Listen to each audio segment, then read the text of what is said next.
atas kehadiran dan perhatian Anda semua dalam konferensi pers ini. Dalam kesempatan yang baik ini, saya Ananta Rangkubo selaku kuasa hukum dari Ibu Dewi Wulansari akan menyampaikan dan menjelaskan secara rinci dua peristiwa hukum ya yang telah merugikan klien kami secara nyata, baik secara material maupun moral gitu.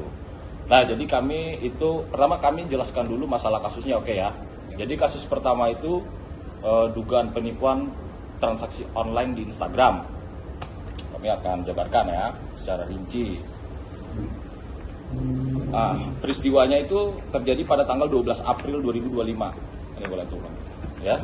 Nah, ini nama Instagramnya apa nih? Instagram online shopnya ya di LM Branded Stuff. Ini kan kelihatan ya di sini ya. Jadi awalnya aku memang niat mau membeli piyama, yaitu baju tidur pada saudari Lisa Mariana. Pas aku udah suka nih sama baju tidurnya, ternyata kan aku langsung capture. Terus aku langsung nge-DM kan, aku mau ini gitu kan, aku mau minta totalannya jadi berapa. Setelah aku DM, ternyata kan sama online shopnya ini nggak dibales kan. Otomatis karena aku kenal sama si Lisanya, jadi aku langsung capture lagi nih. Ini kan di sini kan kelihatan ya baju tidurnya nih. Aku mau yang warna putih sama yang warna pink. Terus setelah itu aku langsung DM lagi si Lisa Mariana. Nih di sini aku kasih tahu ya. Dia tanya size apa sayang. Terus aku bilang M. Terus aku kirim ya kan alamat aku. Terus juga dia notalin 450 plus 10 910. Terus dia suruh aku untuk transfer ke rekening dia. Setelah aku transfer nih semuanya sudah jelas ya, semua atas nama Lisa Mariana. Terus juga ini ada bukti transferannya. Setelah aku transfer ya udah, setelah itu sampai sekarang piyamanya juga nggak sampai ke alamat aku sama sekali. Ini untuk yang pajamas ya, alias yang untuk baju tidur. Terus untuk yang kedua, dugaan penipuan berkedok pinjaman pribadi ya. Jadi nih, jadi pada tanggal 19 April 2025, klien kami meminjamkan uang sebesar 10 juta kepada LM secara tanpa perjanjian tertulis ya, kepercayaan pribadi. Ini buktinya ya. Oke. Nah, jadi janji pelunasan itu kan disampaikan sama LM itu tanggal 23 April. Tapi sejak saat itu LM ya janji-janji palsu. Nah, ini kita jabarkan ya janjinya. Jadi pada tanggal 23 April. 23 April, nah LM bilang, "Kakak, aku lagi masih nunggu uang masuk ya." Ini pertama. Lalu tanggal 26 April. 26 April itu 26 April. Nah, ini 26 April dari tanggal 23 26, "Kak, paling late lusa ya. Kakak aku TF ke kamu." Terus tanggal 1 Mei. Tanggal 1 Mei, ya kan? Ini mana nih? Aku transfer K dolar ke Dewi sayang gitu. Aku transfer besok sore habis dari brownies ya. Maaf telat kakak. Oke. Terus tanggal 14 Mei. 14 Mei berarti di sini. 14 Mei sampai 15 Mei ini ya. Nah, di sini 17 Mei, 10-nya aku minta perpanjang waktu boleh. Oke, ya kan? Habis itu tanggal 27 Mei. 27 Mei, nah ini ada lagi bukti, "Kak, maaf telat lagi, ditunggu ya Kak." Oke, 27. 29 Mei. Terus tanggal 29 Mei itu Kak minta perpanjangan sampai tanggal 2. Masih sakit dibilang gitu. Terus tanggal 7 Mei. Fix ya Kak tanggal 9. Oke. Terus tanggal 11 Juni. 11 Juni. Nah, gini deh. "Kakak sayang, besok malam abis aku podcast aku TF5 dulu ya." Oke. Faktanya dia transfer cuma 2 juta. Oke. Nah, ini kan tadi dari rekan media menanyakan soal perihal somasi ya. Oke, jadi begini. Langkah somasi ini bukan peringatan hukum gitu loh, ya kan? Tapi upaya awal untuk membongkar pola kebohongannya dari saudara LM, ya kan? Pola kebohongan ini kerap tersembunyi menurut kami dalam relasi sosial. Kami masih memberi ruang terhadap somasi ini kepada saudara LM untuk menunjukkan itikat baik. Jadi isi somasi itu tujuannya untuk itu gitu kan. Tapi gini, kami juga ingin memberi edukasi kepada publik juga gitu loh. Kejahatan berbasis relasi ya dan manipulasi psikologis itu sekarang ini sedang tumbuh diam-diam di sekitar kita gitu. Dan banyak korban bungkam karena takut ya dianggap lebay, baper ya kan, tidak rasional. Padahal yang terjadi adalah bentuk pengkhianatan niat baik yang berulang dan terstruktur gitu loh. Kami sedang membongkar struktur kebohongan, bukan sekedar ya menagih kepada saudara LM. Dalam membongkar ini ya hukum bukan hanya menjadi alat pemaksa, tapi juga ya alat edukasi publik. Kami itu tidak ada maksud ya, dari klien kami juga tidak ada maksud untuk mempermalukan, kami memperjelas gitu loh, bahwa ketulusan yang disalahgunakan itu kan layak dilindungi oleh hukum.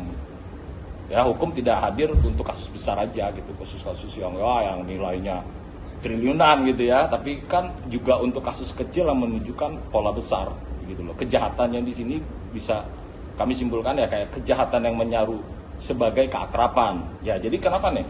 Contoh 10 juta ini kan. Kenapa klien kami mau meminjamkan? Nah, ternyata kan ada namanya dari relasi sosial itu, dari Mbak Natagen. Ya, Mbak Tarin coba bisa dijelaskan kenapa? Oke, sebelumnya aku Nata. Awal mulanya adalah dari Lisa itu memang teman aku. Dia juga waktu itu pernah relasi kerja. Aku di endorse pajamasnya. Mungkin Dewi juga tahu dari aku gitu. Sampai akhirnya dia pada tanggal ini di bulan April ya. Di bulan April kita teleponan dan dia minta tolong kayak gini. Kak, bisa support gak? Ya, di sini posisinya aku butuh bantuan finansial aku. Dimana aku tahu dia lagi drop banget ya. Lagi waktu pada saat itu lagi banyak kasus ya, lagi rame-ramenya gitu kan ya Bang ya. Jadi aku bilang support apa? Ya sebagai ya sesama perempuan yang kita juga ya, aku juga gak nyangka, aku juga sampai minta maaf ke Dewi. Nggak enak gitu loh kalau jadinya bisa sampai seperti ini gitu. Yang aku waktu itu pada saat itu kita percaya Wi, kita teleponan dan kamu juga pernah jadiin dia BA karena mungkin udah saling kenal kita dan kita support di belakang layar malah ya. Kita nggak pernah yang namanya pansos atau kita story. Memang dia pure minta tolong dan di sini ada tulisannya. Dia bilang, Kak tolong bilangin sama Kak Dewi dong. Dia bilang gitu. Oke, aku sambungin aja, kita conference bertiga. Benar kita waktu pada tanggal itu sebelum dipinjemin itu kan 19 April yang kamu kirim transfer, kita ada conference bertiga. Dan kita conference bertiga itu dia cerita, dia bilang dia butuh, dan kita sebagai perempuan yang sesama perempuan juga ya, itu hal yang meminjam itu kan hal yang biasa ya gitu. Jadinya atas dasar mungkin kita kepercayaan waktu itu ya, dan udah gitu Dewi langsung transfer 10 juta. Nah, di situ kita langsung bikin grup. Karena aku sama Dewi sudah telepon-teleponan, Wi, kita tetap ya bikin grup untuk pelunasan itu. Dan aku di situ saksinya. Ya, Dewi pun mengiyakan karena mungkin dia melihat aku. Karena aku sama Dewi itu udah lama kerja sama dan partner bisnis juga dulunya. Karena pernah jadi brand ambassador-nya produk dinitsnya Dewi gitu. Sampai akhirnya dia udah bilang seperti ini. Dia bilang berapa hari wis minggu Iya, pokoknya dari tanggal 19 itu uang aku akan cair endorse 60 juta. Kita di situ percaya dong. Ya, atas dasar kepercayaan dan ya sesama perempuan, dan waktu itu juga aku pikir ada kerjasama juga waktu itu sama Dewi. Dewi pun juga meminjamkan karena memang aku tidak pernah ada masalah dengan siapapun gitu ataupun nama Dewi, makanya Dewi percaya atas dasar kepercayaan itu. Ini 60 juta dibungain gak apa-apa, tapi Dewi bukan orang seperti itu. Terus udah gitu aku lagi geter banget ketiknya. Kalian bisa bayangin dengan kata-kata geter banget ketiknya, kita berdua seperti apa sebagai perempuan pasti akan langsung mengiyakan kan. Oke, dari situ aku bilang oke, sebentar ya, dia lagi treatment karena waktu itu Dewi lagi treatment. Akhirnya setelah Dewi treatment kita conference bertiga dan kita ngomong, dan abis itu Dewi mengiyakan. Dewi juga aku tahu kita juga nggak ngasih yang seminggu 2 minggu atau gimana, yang penting dia bayar ya Wi waktu pada saat itu. Tapi ternyata dia mangkir sampai pada akhirnya dia nantang. Iya. Dia kayak marah sendiri, padahal kita dari bulan April ke bulan apa sekarang? Sekarang bulan Juni itu kita sudah dari baik-baik banget. Kita sampai udah nagihnya udah baik-baik banget, dan ini mangkir. Udah itu awal mula ya. Awal mulanya kenapa Dewi meminjamkan uang 10 juta itu. Gitu. Bang, somasi dikirimkan kapan sih? Jelasin alasannya dia itu minjem itu. Oh ya, alasannya dia tidak mau menjelaskan, tapi dia bilang aku butuh bantuan finansial sampai gak bisa kerja dulu. Dia di sini bawa lawyernya ada di rumah semua. Aku tanya dong, kamu di pos? Aku bilang gitu. Kenapa? Dia jujur sama aku, kenapa? Aku bilang gitu kan. Iya nggak apa-apa kak, dia nggak mau cerita ya Wi waktu itu. Nih, ini di sini dia bawa-bawa itu. Kita panik, bukan panik, lebih ke kayak kasihan gitu sama dia pada saat itu ya. Aku nggak tahu ini termasuk apa ya bang, yang skema atau manipulatif kita pada saat itu sampai kita akhirnya meminjamkan ke dia. Nah makanya ini ada bukti bahwa pada saat itu dia bilang sampai getar gitu loh bang, sampai getar, dan dia sampai kita tanya kenapa, kamu ada apa ya kan. Dewi juga bilang aku bisa bantu, kenapa, enggak pokoknya pinjam gitu aja. Dia tidak menyebutkan alasan dan yang lain-lainnya bang. Somasi dikirimkan kapan? Somasi hari ini. Gitu. Hari ini dan sudah sampai di sana. Hari ini ya kami tadi kan ya sehari sampai ya, mudah-mudahan ya udah sampai gitu kan. Kak, total kerugian yang benar-benar diakumulasi berapa sih? Kerugian ya? Iya. Kalau kerugian di sini ya kalau dilihat ya 900.000 ditambah sekarang baru apa namanya tuh 8 juta. Jadi kan 8.900.000. Kerugian kecil sih, kecil banget. Sebenarnya kerugian kecil. Kalau menurut aku bukan masalah. Memang ya aku sadar ya jumlahnya mungkin hanya 8 juta rupiah. Tapi di sini tuh aku sebagai warga negara Republik Indonesia ya, saya juga kan sebagai subjek hukum, dan saya juga melihat si Lisa ini nggak ada itikat sama sekali. Sebenarnya menurut aku dengan jumlah segini menurut aku ya nggak terlalu besar. Cuman memang aku ingin memberikan efek jerah aja sama si Lisa gitu. Tapi mungkin ini udah jalan berapa lama sih? Sebulan. Makin dari transfernya itu udah 2 bulan. Udah 2 bulan dari April. Iya, 19 April dia pinjam, terus dia alasan ya kan katanya dia mau membayar di tanggal 20. Bentar ya. Nih 23 April sampai sekarang. Sampai sekarang nggak ada transfer pun nggak ada. Ada cicilan 2 juta juta. maksudnya. Itu kan hanya kayaknya pola deh. Dia kan tahu nih, seakan-akan dia kan Etikat baik. ada etikat baik. Itu pun dia Data merah. transfer 2 juta itu di saat aku meng-up. Iya, meng-up. Tapi kan dia udah diundur-undur sampai akhirnya dikirim 2 juta. Terus ada nggak sih maksudnya hal atau efek buruknya lah sampai akhirnya nggak nih harus Tadi yang ancaman tadi. hukumnya kayak gimana? Iya, yang aku bilang ya. Jadi kan kita punya grup. Jadi di grup tersebut ada aku, ada Kak Atagen, ada Lisa. Jadi di sana aku udah mengingatkan dia baik-baik. Gimana nih mau dibayar kapan, ya kan? Nah kebetulan pada saat aku up ya, dia ini kayak seakan-akan lah perkara cuma 38 juta aja gitu, nama gue jadi jelek gitu kan. Terus dia mengancam kakak aku gitu atas tuduhan katanya pencemaran nama baik. Ya udah sekalian aja gitu loh, kita lihat di sini yang bener tuh yang mana gitu. Berarti kakak kecewanya karena dia mengancam itu ya? Iya, dia bukannya. Jadi dia marah, posisinya dia marah di situ sama kita berdua gitu. Pertama sih sama aku ya, dia bilang nggak usah tag, dia bilang gitu, hapus take down, hapus gitu. Waktu itu kita 2 juta itu gara-gara di media sosial media gitu, sosial. makanya kenapa kita up gitu kan. Terus udah gitu dia bilang nggak usah tag, lu bisa kita permasalahin dengan pencemaran nama baik. Sedangkan pencemaran nama baik itu yang tidak real ya bang. Kalau yang real itu tidak masuk dong untuk pencemaran nama baik. Bener gak bang?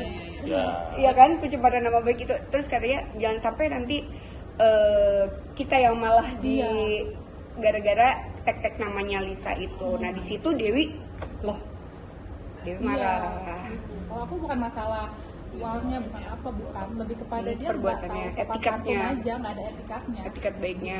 Tapi abis kakak up, ini kan udah gede, ada mungkin yang curhat di Iya. tim ujungnya ada yang Itu sama ya. banyak itu banget banyak ya. banget Itu makanya banyak ya banget. itu banyak banget makanya kenapa aku ada di sini, karena jujur aja ya bukan cuma aku aja yang kena tipu, bahkan kalau misalnya kakak-kakak ini misalnya ikutin Instagram aku ya kan, ini aku lagi ngepost laporan banyak banget Banyak orang yang banget yang tertipu masuk.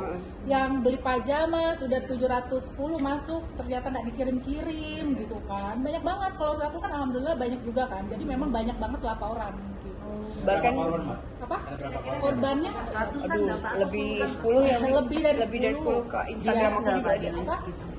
Untuk di list sih belum, cuma kan memang kebetulan pas pada saat aku meng-up si LM ini kemarin, ternyata kan Instagram aku story-nya kan viral di salah satu di lambe-lambean lah ya. Nah ternyata di sana kan aku lihat komen ya, aku takutnya kan aku ikut dibully atau gimana, ternyata nggak ada yang ngebully aku, ternyata si LM ini yang dibully. Ternyata banyak banget di sana Aduan-aduan. gitu, aduan-aduan, aku juga. Nanti deh kalau memang dibutuhkan ya untuk menambah ya bukti-bukti yang ada nggak apa-apa. Berarti Aku juga udah modusnya- bilang di Instagram aku dengan senang hati akan membantu ya orang-orang itu gitu. Modusnya berarti sama ya, beli pajamas tadi terus nanti lanjutannya dipinjemin uang gitu ya. Iya benar. Bahkan ada beberapa yang endorse, tapi Mbak LM sendiri tidak sesuai dengan janji, bahkan mau refund uangnya tapi tidak. Scamnya semua sama. Ada salah satu owner yang telepon aku, dia bilang dengan PR-nya ya, dia bilang nanti abis ini aku, dia bilang gitu, nanti abis ini aku yang mau lapor. Aku bilang ya oke, ini kasus aku dulu sama Dewi, jadi ya itu urusan yang mereka. Cuman ada beberapa yang masuk telepon ke aku untuk mau melaporkan Mbak LM juga dengan kasus yang sama. Kenapa Kak? Sama, aku ceritain kronologinya, sama banget kayak gitu. Jadi ya itu. Berapa lama sih Kak kenalnya, dan mungkin sebelum adanya kasus itu, sebelumnya itu ada nggak sih gelagat-gelagat? Baik banget gitu ya. Track recordnya ada yang jelek mungkin Kak atau gimana? Kita ngeliat dia, walaupun banyak yang DM ya, kita waktu itu banyak yang, waktu itu aku memang ada yang kasih tahu, tapi kamu gimana? Kamu ada ngeliat track recordnya dia yang Gelagatnya sih nggak ada sih. Menjual kesedihan karena dasar oh itu iya. Iya. Ya, Kan itu biar itu aja apa sih. namanya itu masih rekan-rekan ya. Mungkin sekarang ini banyak yang nggak sadar gitu loh. Jadi tipu muslihat itu kan bukan cuman kita itu tuh mungkin barang atau gimana ya. Sekarang nih ada namanya mungkin manipulasi emosional. Manipulasi emosional misalnya contohnya begini ya, kepada rekan-rekan semua ya. Rekan-rekan ini misalnya ini semuanya udah kena. Saya tuh kenal Mbak Lisa itu waktu pas kerja sama endorsement. Itu sudah lumayan lama ya. Jadi waktu pada saat itu Lisa kirim pajamas ke saya. Nah terus saya posting sampai akhirnya saya deket sama dia. Terus udah gitu saya intens jalan bareng juga, tapi kita tanpa dipublish ya waktu itu pada saat itu. Dan kalau ada teman-teman wartawan juga tahu, waktu itu juga pernah saya dihubungin bahwa saya harus komen tentang dia, tapi saya nggak mau karena memang saya dekat sama dia pure dengan partner bisnis aja gitu, cuma ya teman dekat dan ya sebatas kayak ya kayak sama siapapun kan. Saya juga sama Dewi sama apa dekat gitu, karena dia kan waktu itu kan punya bisnis pajamasnya kan, ya cuma sebatas itu sih gitu. tapi dia pernah minjem duit Yes, sebelum Dewi dia pinjam duit ke aku. dibalikin. Enggak aku kasih waktu itu pada saat itu karena aku nominalnya buat aku terlalu besar. Ini aja. Berapa kan sampai? Berapa? Ya, Waktu itu sama sih, yang buat aku ya, karena uang segitu buat aku besar loh, 10 juta sih waktu itu. Dengan alasan apa Kak? alasannya Alasannya waktu itu dia sebutnya untuk kebutuhan dia yang tidak bisa dia ceritakan.